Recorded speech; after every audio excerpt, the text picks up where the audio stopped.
You're all science students, and humanities is very, very essential.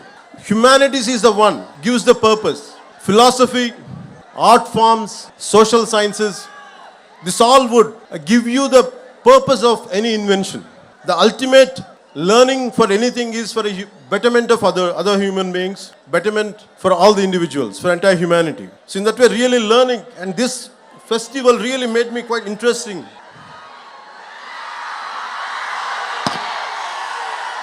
As it is a cultural festival, I'm interested in right from my childhood. Long back I read a book called, when I was a kid, 1000 Great Lives. It's about the 15th century Renaissance man, Leonardo da Vinci, who was an inventor, a military engineer, sculptor, painter, whatnot. It's all about a complete development, a total human development. So Leonardo da Vinci was my role model as a kid. I never admired or never sought my hero was Leonardo da Vinci. All through my life, I want to be like him, to become an inventor, to become a scientist, to become so many things. But somehow, I could not achieve it, but I had never stopped walking in his footsteps. So this kind of learning, we have to take Leonardo da Vinci as a role model. Never stop learning.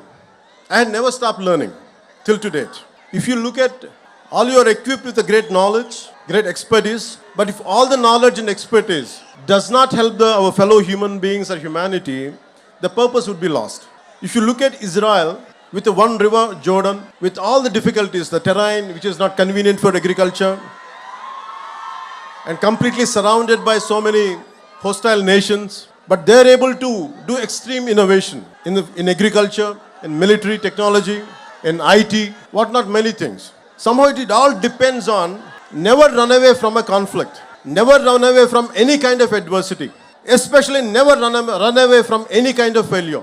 Be damn confident. If you go through failures, face it, go through it, and break the pattern and achieve that. So for me, any kind of hardship, any kind of hostile environment, I take it as a challenge. And never run away from any kind of defeat, and never walk out from any kind of failure. And learning is a continuous process. And I know that today if I fail, tomorrow I'm going to win. It's not just about what I'm going through, but right from my childhood, this is what I told myself. Be a dreamer. You don't lose anything. At this age, when you're in teens, when you're just in the early 20s, you will go through a lot of things. You'll go through humiliation. Would I be successful? You have many kind of doubts, speculations. But one thing, be very clear, no matter what, you're going to achieve it. All the failures, every possible negative situation, you can turn it into a positive manner and you can pave the path for success. And it is about so many people, every day what I do is, I do a little bit of everything. I have a 5-year plan, a 10-year plan, a 20-year plan. Whether I achieve it or not, I keep on pursuing, I keep on doing that hard work. I never run away from any kind of negative situation. And also, you have to have a very strong moral code of yours. What are your rights and what are your wrongs? What is your code of conduct? Legally, you might be right, but morally one could be wrong. So it is about you try to have your own moral compass. It is not, for example, when I was doing my intermediate, I had a chance to pass the exam by taking some slips and my friends were copying. I was looking at it.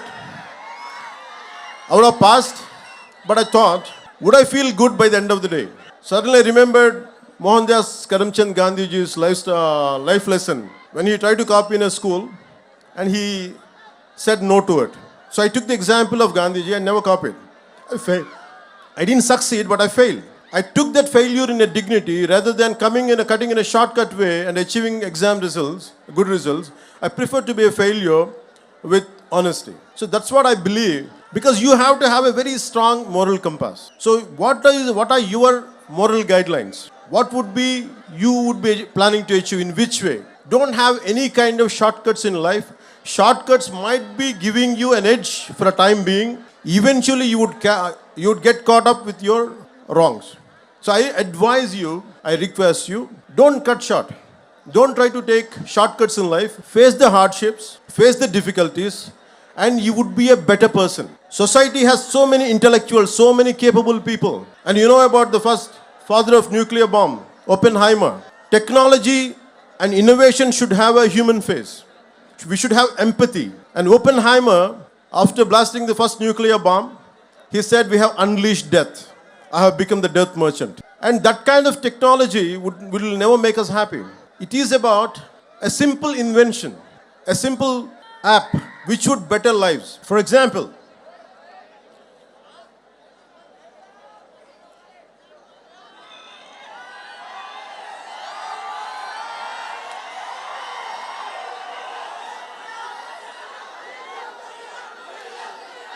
in recent times, we know about Steve Jobs. He's the greatest modern day innovator. His Apple is one of the most valuable companies on the planet with a line of products from Apple laptops to iPods and iPhones. Apple products are tech savvy, classy and comes with great features. If you had iPhone 13 last year, this year you had to buy the next one and next year and so on. But the key question to ask is, how many Indians can afford the latest iPhone? How many people in the world can afford iPhone? Not even 5% of the world can afford Apple products.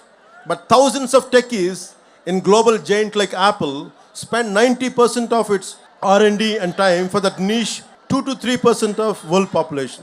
But what I would prefer is, I'll never say Steve Jobs kind of entrepreneurs are not needed, but they're needed. But I would like to share one more story of how many of you would be knowing this story. It's Dr. Dilip Mahalanobis. During the 1971 Liberation War, over 10 million people from nearby areas of present-day Bangladesh entered into India as refugees.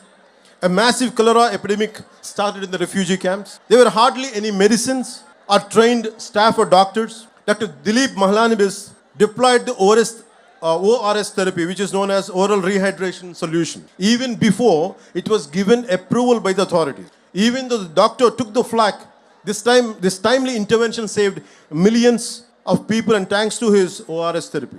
It saved 5 crores lives globally. Today, all the 190 plus countries use ORS. The Lancet journal called the ORS therapy as the greatest discovery of 20th century. But he never patented. That's what I'm trying to say. His brilliance, his intelligence, his intellectual prowess. He never in spite of having everything, but he never patented his therapy and did not exploit it for a commercial purpose. At the age of 87 years, the great human being passed away last year and was awarded the Padma Vibhushan by the government of India. Even today, 24/7, 365 days, his innovation saves millions of people all over the world. So my advice is to all the graduates, gonna be graduates, here is to think about ideas and innovation that are simple, successful, sustainable, scalable, and work on tech that improves social mobility and reduces inequalities. So admire and adore Steve Jobs, but find your own Dilip Mahalanobis in you. Besides all the jazz, gloss, and shiny glitz, what's more important is not the tech, but the impact which is going to cause to your fellow human beings.